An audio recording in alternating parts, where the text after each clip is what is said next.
Oke, kita lanjut lagi ya untuk materinya. Sebentar.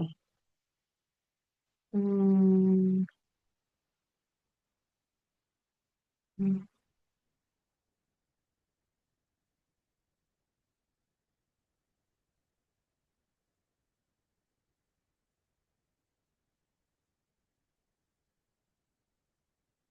oke.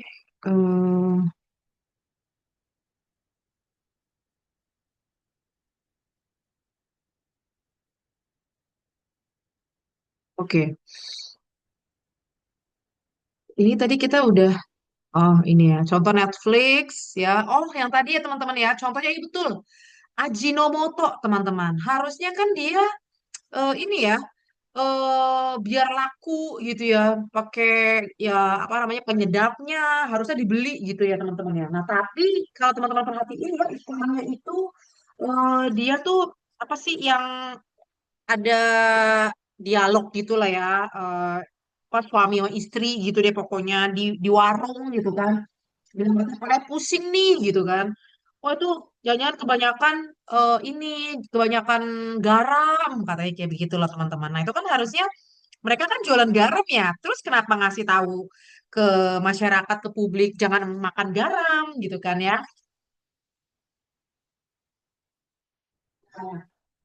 Di sini si Ajinomoto itu tuh mau mengedukasi masyarakat bahwa kalau mereka terlalu banyak mengkonsumsi garam itu tidak baik untuk kesehatan mereka. Nah, itu bentuk dari keberlanjutan marketing, teman-teman.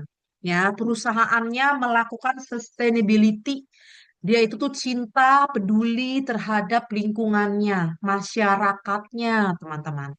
Ya, itu contohnya terus sampai apa tuh iklannya kan dia ngasih tahu kan sekarang itu tuh udah nggak pakai udah mulai mereka nggak pakai lagi tuh yang kemasannya itu tuh nggak pakai plastik lagi teman-teman tapi seperti kayak kertas gitu ya teman-teman ya pokoknya setelah bukan pakai plastik gitu loh teman-teman itu apa ya dia tidak mau berkontribusi ya terhadap limbah atau pencemaran lingkungan teman-teman jadi dia bikin versi kemasan untuk masakonya itu tuh sekarang udah pakai ini teman-teman apa eh, kertas gitulah intinya kayak begitu teman-teman dia nggak mau memproduksi lagi produknya dengan packaging plastik. Nah, itu contohnya teman-teman ya, di mana perusahaan itu udah decide memproduksi berkelanjutan. Nah, terus apa lagi tuh ya? Kayak Le Mineral ya atau yang lain itu kan mereka Le Mineral sebenarnya nggak inline ya dengan ininya mereka ya. Walaupun mereka juga ngiklanin ya ini bisa didaur ulang, jadi sepatu, jadi tas, jadi apa gitu. Tapi dia bikin galon yang sekali pakai. Harusnya nggak boleh juga tuh. Saya nggak ngerti kenapa bisa lolos ya teman-teman. Harusnya tuh nggak ini gitu loh. Harusnya ya galon itu tuh ya apa nggak sekali pakai, tapi berkali-kali pakai. Tinggal bagaimana cara dia menjelaskan kepada publik bahwa kemasan galon mereka tuh aman. Kan kalau kayak Aqua oke lah ya. Jadi ya kita merasa yakin aja gitu kan pakai apa pakai botol apa pakai galon Aqua karena mereka melalui 40 kali tahap pencucian galonnya gitu loh. Nah, which is itu cukup inilah aman lah dicuci 40 kali istilahnya kayak begitu kan teman-teman. Oke.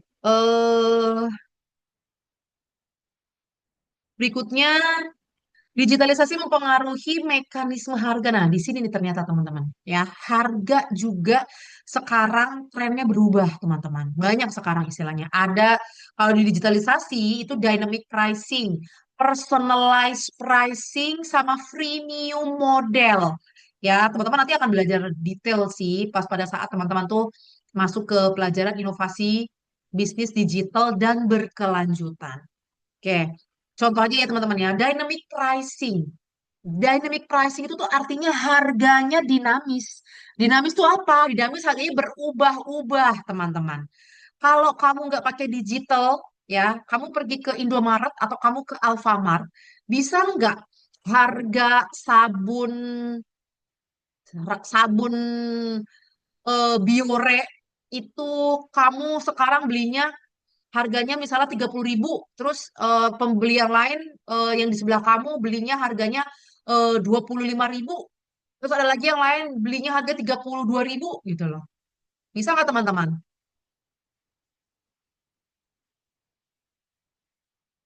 Nggak bisa teman-teman. Harganya fix akan sama. Tapi dengan adanya digitalisasi ya, harganya itu berbeda-beda teman-teman. Ya, kamu bisa cek ya, pada saat kamu di satu pesawat, kamu duduk misalnya bersebelahan ya, bersebelahan ini di tiket biasa lah ya, tiket ekonomi gitu ya. Kamu kan bertiga misalnya ya, di sekursi itu bertiga. Kamu tanya aja di sebelah kamu yang kiri, di sebelah kiri, yang di sebelah kanan kamu gitu ya.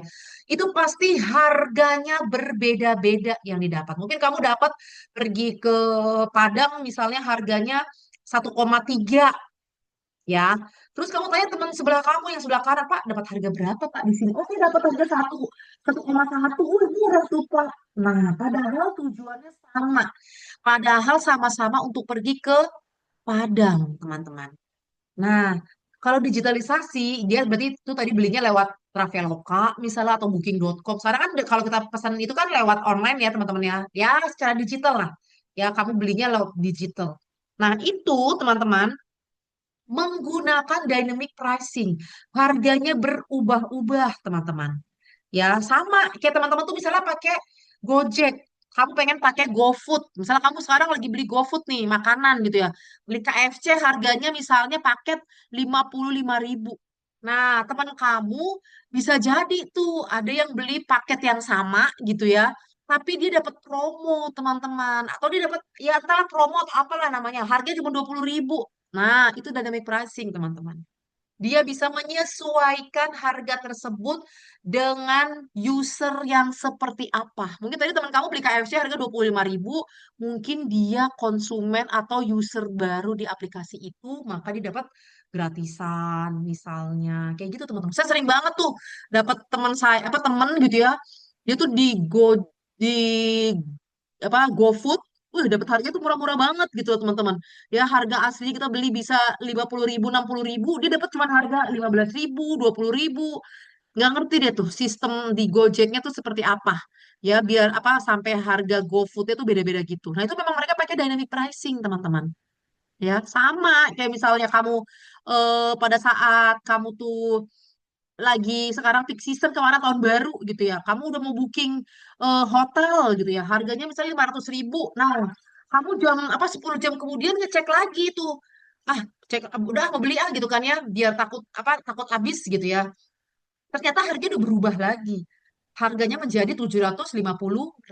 Semakin semakin dekat gitu ya momennya, dia akan semakin lebih mahal misalnya. Tapi nggak juga teman-teman.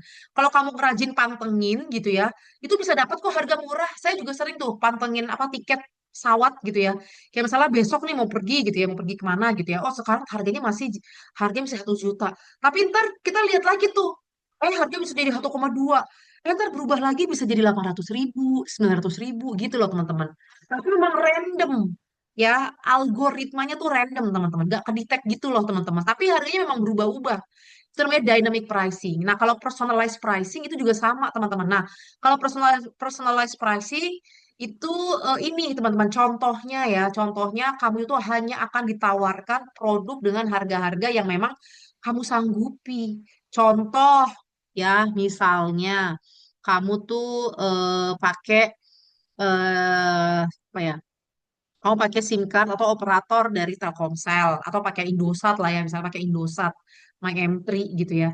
Nah, pada saat kamu itu punya sisa saldonya cuman 10.000, nah kamu itu tuh nggak akan ditawarin produk apa ya, misalnya mau beli apa ya, Candy Crush misalnya, contoh Candy Crush lah ya, game Candy Crush, kamu akan ditawarin padahal dia Candy Crush tuh banyak penawarannya, paket mingguan, paket bulanan gitu ya, yang harganya paket 3 bulanan, misalnya harganya cuman 30.000 gitu ya, ada yang 20.000, ada yang 10.000. Nah, kamu itu tuh nggak akan ditawarin yang harganya tuh 10.000.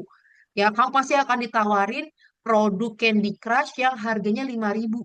Kenapa? Karena dia sesuai dengan kemampuan saldo kamu. Bisa nggak tuh teman-teman? Kayak misalnya saya nih, wah nih eh, atas nama Erina gitu, user namanya Erina, saldonya habis mulu gitu. Setiap bulan tuh pasti dia cuma ngisi 100.000 gitu ya. 50 misalnya cuma ngisi 50.000 gitu. Ah, habis dia mah habis untuk data doang gitu, nggak ada sisa lagi yang lain. Nah, kayak gitu-gitu teman-teman. Dia tuh bisa ngedetect user mana gitu ya yang dia tuh punya saldonya sekitar 10.000, 20.000. Nah, jadi mereka tuh akan ditentuin tuh kalau saldonya punya 50.000, dia akan ditawarin produk-produk yang harganya mungkin 30.000 ya, 20.000 aman. Karena apa? Karena dia kalau pulsanya mencukupi pada saat dia mau beli, ya akan terjadi yang namanya sukses transaction. Nah, itu terbalik lagi tuh. Kenapa harus sukses gitu ya? Kalau digital tuh kenapa harus sukses? Karena mereka kaitannya dengan dashboardnya analitik tadi, teman-teman. Ya, ntar teman-teman belajar kalau misalnya teman-teman tuh nanti dapat marketing digital, misalnya kayak gitu ya. Kenapa digital itu tuh benar-benar tuh mereka ngeliat atau membidik konsumen itu apa nawarin produk hanya kepada orang-orang tertentu yang sesuai dengan segmentasinya. Kan kita kalau mau iklan kan sebenarnya udah dikirim aja ke mana-mana aja gitu ya. Siapa aja pokoknya yang penting ngelihat semakin banyak orang yang lihat semakin bagus enggak, teman-teman. Kalau yang namanya di digital nggak kayak begitu. Kita nggak mau istilah tuh sebar udah sebar aja umpannya, sebar jaring selebar-lebarnya nggak kayak begitu, teman-teman. Kalau di digitalisasi dia benar-benar segmented banget. Karena apa? Karena dia untuk memastikan transaksinya itu sukses.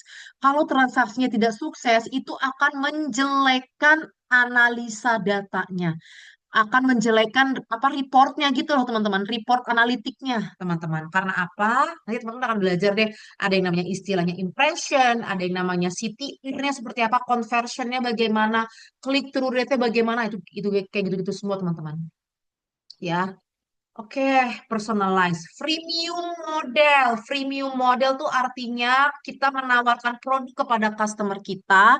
Awalnya gratisan dulu. Free trial nih 3 hari. Tapi nanti kalau misalnya udah selesai pakai 3 harinya, kamu akan dipotong ya pulsanya 5.000 setiap minggu misalnya. Atau apa e-wallet kamu akan dipotong nih 5.000 setiap minggu. Nah kayak gitu teman-teman. Cobain dulu, baru nanti kamu pakai yang premiumnya. Jadi freemium dulu, baru nanti akan masuk ke paket premium. Itu namanya freemium. Makanya enak banget kalau digitalisasi tuh kita jualannya tuh bisnis scam-nya banyak banget teman-teman. Ada dynamic pricing, personalized pricing, premium model, apalagi tuh ada lagi yang namanya smart charging sebenarnya kayak gitu-gitulah. Oke, kebijakan harga berkelanjutan internalizing environmental cost, carbon pricing dan green premium, konsep mikroekonomi, externalities, Vigovian tax, subsidi hijau. Nah, ini ya teman-teman ya, apa istilah-istilah baru sebenarnya, tapi agak agak saya tidak terlalu familiar lah ya dengan istilah ini. Ada yang tax ya itu saya juga agak kurang menguasai sih sebenarnya. Oke, contohnya nih teman-teman, tarif kendaraan listrik yang lebih murah ya melalui subsidi pemerintah. Nah, teman-teman kalau misalnya pakai apa namanya tahu pernah pakai Grab atau Gojek yang pakai motor listrik, nah itu dapat subsidi juga dari pemerintah, teman-teman. Ya, atau sorry, bukannya ini pribadi deh, pribadi. Kalau misalnya teman-teman tuh beli kendaraan listrik, teman-teman tuh akan dapat subsidi pemerintah langsung. Subsidinya apa? Biasanya teman-teman itu tuh bayar pajaknya murah luar biasa. Ya, kalau misalnya teman-teman itu tuh pakai motor listrik gitu ya, itu mungkin setahunnya paling cuman 50.000 kali ya, apa berapa ya, saya juga kurang tahu ya teman-teman. Tapi yang pasti kalau kayak kendaraan mobil gitu teman-teman ya, yang kita biasanya yang paling murah misalnya kayak misalnya pakai Fortuner, setahun itu pajaknya bisa 7 juta, ya 7 juta 8 juta tergantung tahunnya gitu ya. Nah, kamu kalau pakai mobil listrik Ioniq misalnya ya, Ioniq ya teman-teman ya, itu paling cuman 200.000, 300.000. Itu murah banget teman-teman. Benar-benar pemerintah tuh mensupport ya, ngasih subsidi pajak gitu loh teman-teman ya.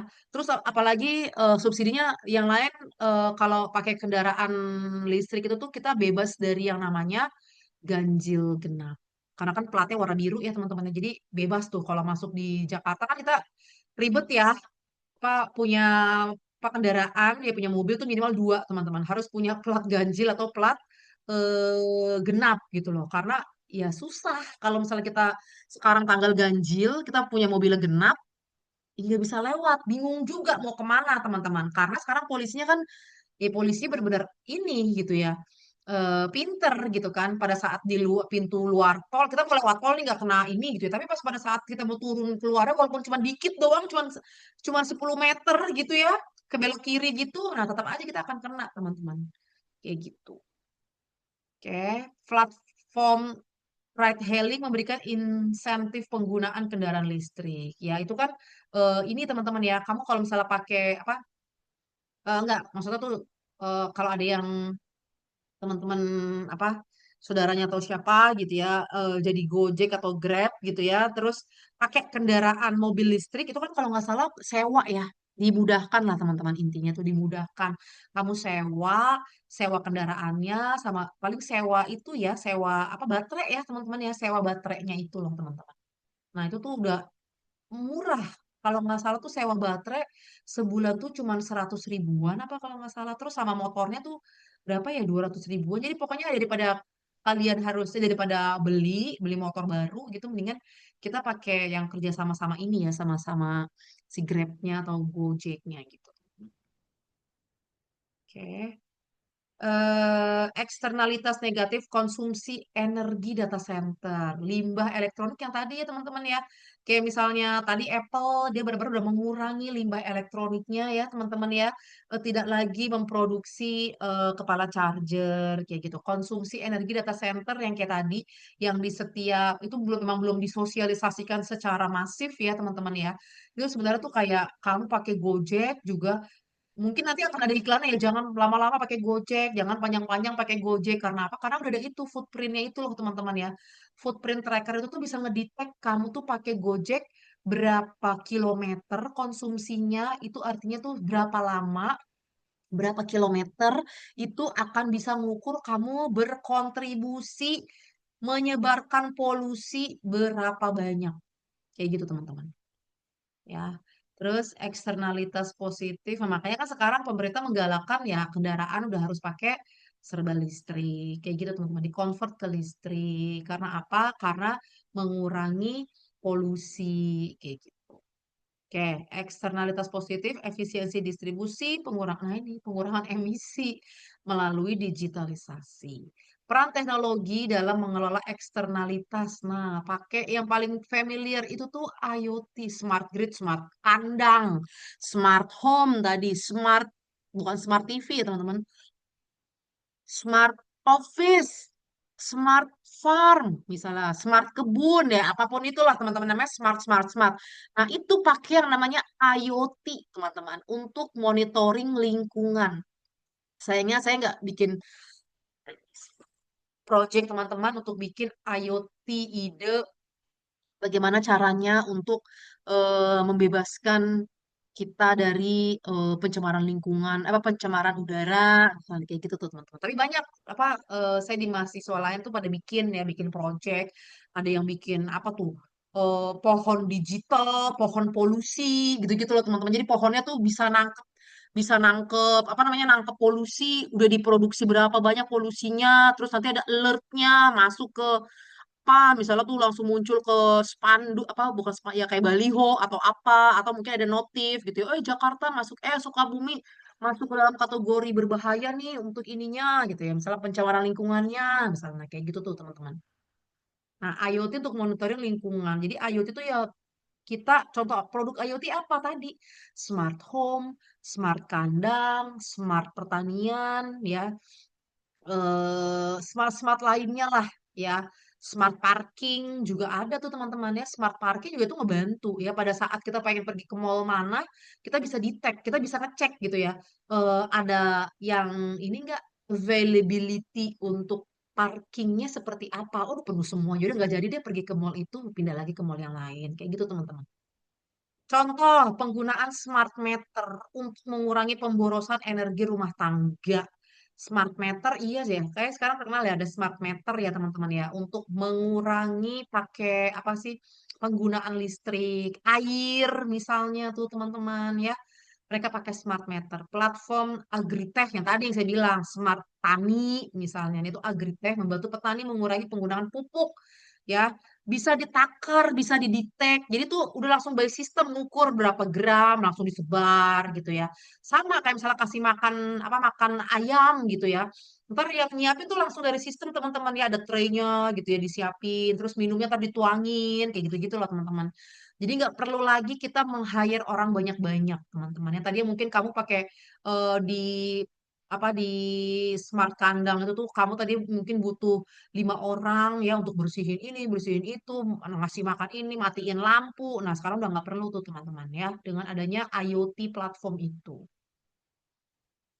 Oke, regulasi pasar digital dan keberlanjutan. Kebutuhan regulasi mikroekonomi digital, perlindungan konsumen, persaingan usaha sehat, perlindungan data pribadi. Regulasi berbasis keberlanjutan, ESG reporting, carbon disclosure, green digital policy. Regulasi data center ramah lingkungan di Uni Eropa itu ada regulasi mereka penting yaitu di Uni Eropa. Kalau regulasi data center kita masih belum ada ya teman-temannya sepertinya kita masih lebih kepada data perlindungan pengguna aja sih sebenarnya. Tapi ntar saya coba cek lagi ya regulasi terkait dengan penggunaan data center nih kayak misalnya kamu tuh udah ngelot berapa di cloud-nya tuh penyimpanan seperti apa, terus kamu tuh pakai server tuh bagaimana. Nah, itu kayak gitu tuh teman-teman regulasinya. Ya yang ramah lingkungan. Kalau di Uni Eropa udah ada yang mengatur, tapi kalau yang di Indonesia atau di Asia atau di mana saya belum dapat update-nya sih. Kalau di Indonesia tuh baru terkait dengan perlindungan data pengguna. Nah, terus aturan TKDN dan juga green compliance pada industri digital Indonesia. Oke. Nah, kalau di aturan TKDN itu ya teman-teman, kita memang karena kebetulan juga saya pelaku TKDN ya teman-teman ya. TKDN itu apa sih? TKDN tanya saya lupa, kayak tuh komponen dalam negeri. Jadi kita tuh kalau mau support kalau misalnya ada produk luar mau datang ke Indonesia jualan, nah dia tuh harus memenuhi unsur TKDN-nya berapa persen gitu loh teman-teman. Ya, mereka tuh kayak misalnya jualan handphone, misalnya handphone Cina, misalnya mereknya Sharp gitu ya, merek Sharp ya, merek Sharp juga ada, merek Sharp misalnya gitu ya. Nah itu kalau dia pengen dapat murah, pajaknya bisa lumayan murah, itu mereka tuh harus memenuhi unsur TKDN atau wajib wajib ada berapa persen kamu harus memenuhi unsur dalam negeri. Apa unsur dalam negerinya? Kayak misalnya, ya udah boxnya diproduksi di Indonesia. Berarti kan artinya kamu harus buka pabrik di Indonesia. Kayak gitu teman-teman. Itu akan mengurangi biaya pajak misalnya. Nah, kalau sekarang ada green compliance, berarti harusnya tuh ya tadi mungkin terkait server tuh harus bagaimana ya tidak menggunakan data yang terlalu besar ya biar saving misalnya gitu ya. Terus menggunakan data konsumsi datanya seperti apa. Nah itu tuh green compliance ya kita harus memenuhi compliance itu kan artinya comply. Comply itu apa ya? Comply itu ya sesuai dengan peraturan yang berlaku teman-teman ya inline dengan peraturan yang berlaku. Nah, kalau green compliance ya berarti tadi misalnya hemat energi, ramah lingkungan, kayak gitu. Oke, UMKM, digitalisasi, dan keberlanjutan. Oke, digitalisasi membuka akses pasar bagi UMKM ya. Ada penurunan biaya masuk pasar. Kenapa turun ya? Ya kamu punya usaha cireng des gitu ya. Kamu nggak perlu buka toko, kamu nggak perlu buka kios, kamu cukup jualannya di online, jualan di media sosial. Nanti kita anterin ya, gitu loh. Nah itu kamu nggak perlu biaya yang terlalu mahal pada saat kamu pengen jualan. Nah, jadi penurunan biaya masuk pasar, akses pembiayaan digital. Sebenarnya tuh apa kamu kalau misalnya buka UMKM UMKM gitu ya, nah itu di digital gitu ya, itu tuh ya aksesnya terbuka dengan lebar, pembiayaannya juga itu malahan disupport ya. Jadi banyak juga tuh teman-teman ya apa platform digital untuk UMKM itu langsung pembiayaan dari ada dari pemerintah, disupport dari pemerintah gitu teman-teman ya. Karena apa? Pemerintah kan harapannya ya UMKM tuh semakin banyak karena udah proven bahwa UMKM itu mereka benar-benar amat sangat membantu perekonomian di Indonesia, teman-teman. Karena apa? Karena UMKM itu juga bisa berkontribusi banget lah untuk negara. Karena apa? Karena dia membuka peluang kerja ya, atau dia tuh membuka lapangan pekerjaan teman-teman ya. Jadi akses segala macam dimudahkan lah oleh pemerintah terutama. Oke, UMKM berkelanjutan ya, produksi berbasis lokal, pengurangan limbah, pemanfaatan platform digital. Contoh, UMKM lokal menggunakan, ya bisa jual pakai Instagram, pakai medsos ya, pakai apa digital sekarang ya teman-teman ya. Kamu nggak perlu buka toko, bayar sewa setahun 20 juta, misalnya nggak perlu teman-teman ya. Kamu gratis ya, tinggal buka di Shopee, buka lapak, beli-beli. TikTok Shop. Betul, sama di TikTok Shop. Nah, kayak gitu ya. Nah, sekarang trennya itu tuh anak muda udah lebih concern sama yang namanya lingkungan, teman-teman. Kalau yang sekarang yang lagi itunya kan ini ya teman-teman ya, apa sih kita lagi pengen hidup sehat ya, apa yang makanan tanpa tepung ya, yang jadi bebas gluten. Nah, kayak gitu-gitu tuh teman-teman. Nah, itu juga sama sih sebenarnya. Karena kalau nggak salah tuh gluten itu kan ada juga yang dari gluten tuh ini ya, apa sih teman-teman ya, lemak lemak hewani ya. Ada juga tuh yang dari lemak hewani ya teman-teman ya. Iya kalau nggak salah tuh. Nah itu tuh bebas itu tuh teman-teman. Ya gluten. Ya sekarang mahasiswa tuh udah nyari yang eco friendly gitu lah. Mereka tuh kayak lebih ngehits kalau mereka tuh ya seperti itu gitu loh teman-teman.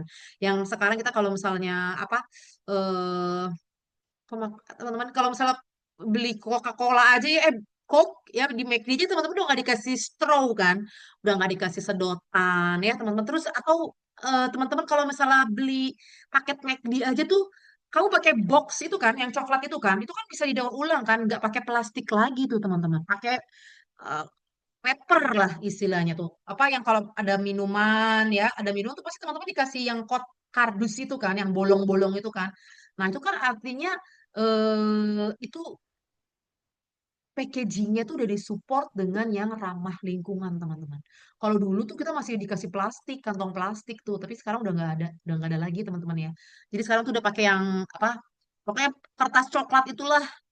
Ya, kalau yang apa untuk bungkus apa namanya teman-teman? Bungkus burger sama bungkus French fries itu pakai kertas ya, kertas yang coklat yang gede. Nah, kalau misalnya untuk minumannya, misalnya pengen beli es krimnya ya kayak gitu-gitu atau dapat Coke-nya, nah itu tuh pakai pot yang bolong-bolong gitu loh teman-teman. Jadi untuk tempat biar dia nggak tumpah. Kayak gitu teman-teman ya. Sekarang trennya mau seperti itu. Bahkan kayak misalnya apa ya teman-teman ya. Sekarang tuh kita lebih ke sintesis ya. Kayak misalnya pas dulu kan emang wah ini buaya. Apa sih buaya? Dari kulit ular, kulit buaya gitu ya. Sekarang tuh kalau ada selebriti gitu, misalnya pakai tas yang harganya mahal banget, tapi ketahuan itu tuh produk hewani, maksudnya tuh dari apa kulit hewani, itu pasti bakal didemo sama pencinta binatang ya teman-teman ya. Nah itu tuh pasti bakal rame-rame, udah pasti bakal dicap aja tuh orang. Kayak gitu teman-teman. Itu udah pasti langsung mendiskreditkan dia itu tuh orang yang negatif aja teman-teman. Nah itu kayak gitu-gitu loh. Sekarang anak muda lebih concern sama itu teman-teman. Jadi sekarang kalau misalnya kayak pakai apa nih bahan bulu-bulu yang ya sintetis atau apa tuh mereka masih lebih appreciate kayak begitu daripada mereka harus membantai binatang untuk bisa kita pakai gitu loh teman-teman. Itu penggiatnya ada tuh, dan itu kencang banget dan itu bisa menjatuhkan kredibilitas si artis teman-teman. Jadi mesti hati-hati ya, teman-teman kan artis. Oke, contoh lagi platform link UMKM BRI, ya itu ya link UMKM BRI itu dia bantu UMKM banget naik kelas secara digital, akses mereka tuh dibantuin banget apa sebenarnya teman-teman di provide sampai ke keuangannya ya, permodalan. Saya pernah karena kebetulan disertasi saya tuh saya pakai aplikasi dari Jawa Tengah itu namanya UMKM Bangkit. Nah dia tuh bukan hanya sekedar jualan aja, tapi di situ ada mentoring ya, ada konsultasi, mereka dikasih tahu apa caranya gimana, dikasih tutor, belajar gitu kan. Plus ada yang namanya pemodalan, teman-teman. Dikasih pinjem tuh UMKM biar buka UMKM sama ya kayak yang apa targetnya Pak Purbaya kan kenapa dia tuh kemarin bagi-bagi 200 triliun itu kan harapannya apa? Harapannya uang itu bisa terserap, teman-teman. Uangnya bisa terserap ya, bisa terserap sama siapa? Terserap sama kita semua. Dia welcome banget kalau kalian pada pengen minjem duit gitu ya. Karena apa gitu ya? Duitnya bisa biar bisa kepake, biar duitnya bisa muter, teman-teman. Ya Allah, ini udah jam segini. Dikit lagi deh teman-teman ya. Oke. Tantangan dan peluang mikroekonomi digital, kesenjangan digital, dominasi platform besar, greenwashing. Greenwashing tuh itu teman-teman ya, karena sekarang tuh lagi nge-hype banget yang namanya eco friendly ya, macam-macam lah ya. Kita green company, bukan Greenland ya, green company ya, green green itulah teman-teman. Nah, terus ini greenwashing. Jadi tuh kayak hanya sekedar image aja, padahal mah bohongan. Kayak yang kemarin tuh dibilang free gluten, padahal pas dicek anaknya langsung sakit. Padahal anaknya autoimun gitu ya. Kena autoimun gitu loh teman-teman. Nah, jadi langsung sakit. Nah, kayak gitu-gitu tuh teman-teman. Greenwashing itu kayak pura-pura aja. Hanya apa sih istilah teman-teman ya? Pencitraan gitu ya teman-teman. Padahal tuh nggak boleh. Nah, itu tadi masuk ke greenwashing. Kesenjangan digital tuh karena gini teman-teman. Tantangannya tuh nggak semua orang. Kita tuh dalam sisi literasi teknologi tuh kita semuanya pintar. Paham. Kecuali teman-teman ya. Teman-teman tuh kan Gen Z lebih proper lah, lebih curious pada saat menggunakan teknologi. Beda sama saya yang generasi milenial ya, udah gagap gitu ya. Mau disuruh ganti ini ganti, aduh susah banget. Padahal sebenarnya tuh esensinya teknologi, keberadaan teknologi itu adalah untuk membantu kita ya, memudahkan, mensimplify, meringkaskan, menyederhanakan. Tapi kita tuh susah, susah, susah gitu. Nah itu kesenjangan digital tuh masih ada kayak gitu. Peluangnya inovasi model bisnis hijau, efisiensi biaya jangka panjang. Iya, betul teman-teman. Peningkatan kesejahteraan sosial. Karena memang kehadiran digital itu adalah untuk efisiensi dan juga efektivitas, teman-teman. Memang nggak bisa dilihat dalam waktu yang singkat. Dia perlu yang long term untuk melihat performance-nya bagus atau enggak kayak gitu. Tapi pasti long term pasti hasilnya oke. Implikasi nggak kelihatan. Kebijakan dan pembelajaran. Implikasi bagi pemerintah mendorong regulasi pro inovasi dan pro lingkungan. Pemerintah pasti nge-pro banget lah. Ya, kita semuanya melakukan inovasi, ya, terus sama cinta lingkungan.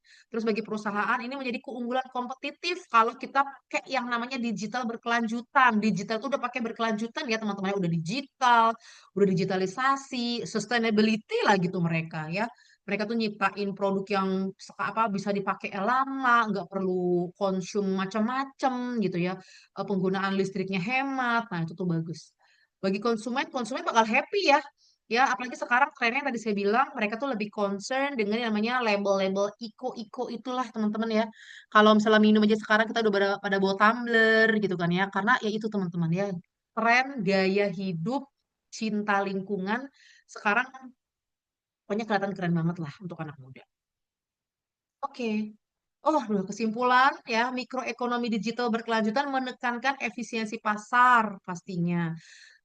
Perilaku konsumen juga udah berubah ya teman-teman ya sekarang ya. Mereka tuh pengen yang easy ya, belanja tuh tinggal browsing-browsing langsung belanja. Nggak perlu datang ke mall, nggak perlu datang ke pasar, desek-desekan gitu ya. Terus peran regulasi dalam menjaga keseimbangan pasar dan lingkungan ya. Regulasi pemerintah macam-macam. Kalau yang dari digital tuh ya tadi ya dengan adanya PDP. Nah, yang tadi yang di Uni Eropa kan dia udah implement tuh ya yang terkait dengan apa regulasi digital mereka ya yang green green itulah kayak gitu ya yang untuk servernya dipastiin gitu ya cloud sistemnya bagaimana gitu ya.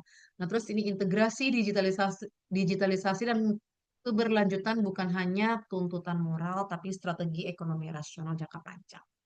Oke teman-teman ada yang mau tanya nggak sejauh ini?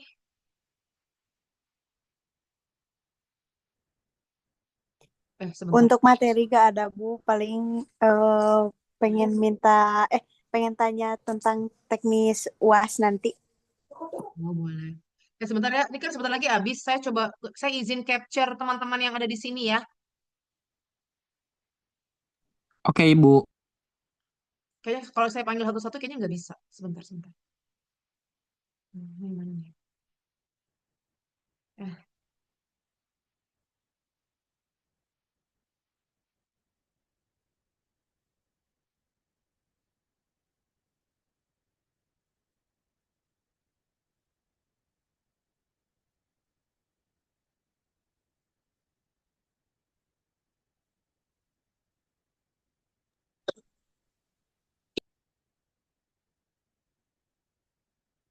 mana nih? Muhammad Rizky jangan lupa Hmm, kayaknya bakal mati nih bentar lagi. Aduh. Eh, Raisya, do you- Oke.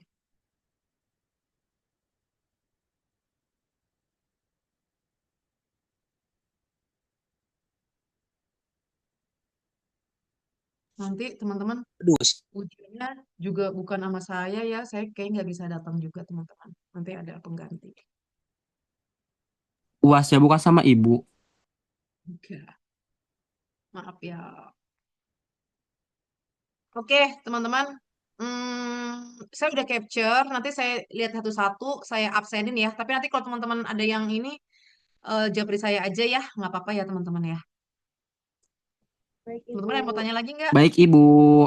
Materi Baik, ya paling seperti Ibu. biasa ya. Ujian kuis itu biasa 20 gitu ya. Terus kalau apa soal esai itu biasanya sih 2. Tapi nanti saya pertimbangin lagi lah. Kalau kemarin kan mungkin teman-teman, tapi enggak kok teman-teman banyak juga yang oke-oke pada bisa ngejawab gitu ya teman-teman. Ya, pokoknya teman-teman tuh maksimal aja maksimalkan lah bisa menjawab gitu ya. Jangan nggak usah malu-malu ngejawabnya takut salah atau apa kayak gitu ya teman-teman ya.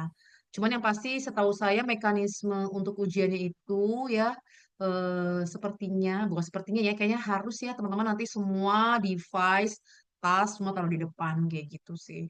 Karena yang kemarin tuh kita nggak di depan, saya agak-agak di iniin gitu loh. Ya, jadi minta kerja sama teman-teman. Pokoknya belajar aja semaksimal mungkin. Pokoknya ya apa kontribusi teman-teman tetap saya ada lah poin tambahan buat teman-teman semua. Jadi no worries lah ya intinya. Mudah-mudahan hasilnya semuanya bagus, semua maksimal. Apalagi selama teman-teman tuh selalu rutin ngerjain tugas, kuis gitu ya. Kalau kuis kan emang, aduh kadang-kadang suka ini ya, suka problem. Tapi saya nggak bisa ngapa-ngapain juga. Karena setiap sekali saya panjangin bu, panjangin, saya panjangin tetap aja. Kalian nggak bisa masuk. Kalian nggak bakal bisa akses lagi gitu loh teman-teman. Karena udah kedetek kalau kalian tuh udah, akun kalian tuh udah masuk, udah coba ngikutin kuisnya. Jadi nggak bakal bisa. Kayak gitu ya, teman-teman. Oke, nanti saya absen ya teman-teman ya. Teman-teman perhatiin aja nanti di itunya, di add link-nya teman-teman semua. Oke, thank you banget untuk teman-teman semua atas kehadirannya. Saya minta maaf teman-teman, banyak sekali salah, hilaf ya selama mengajar selama 1 semester ini ya. Tetap saya berdoa yang terbaik tuh teman-teman semua menjadi orang-orang yang sukses dan ya tetap keep in touch lah ya intinya teman-teman ya. Saya pengen lihat perkembangan teman-teman juga, pengen tahu kabar-kabar teman-teman juga.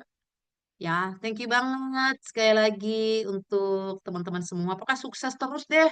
Ya, jangan telat-telat. Pokoknya Bu, harus diingat nomor 1 kuliah, selesai, lulus, skripsi, dan kalian harus jadi sarjana. Oke, kenapa? Kenapa? amin. Amin. Oke, ada yang mau tanya teman-teman? Udah absen, Bu. Dulah. Ibu di Belum semester 2 katanya. ketemu ibu lagi gak? Sepertinya enggak ya. Karena, aduh, saya di kelas ini lupa ya. Saya belum ngobrol belum sih kalau saya tuh sebenarnya saya sakit gitu loh teman-teman. Saya tuh banyak banget sakitnya. Ih, Ibu sakit apa? Ih, ibu Cepat cepet cepat sembuh sembuh. ya, Bu.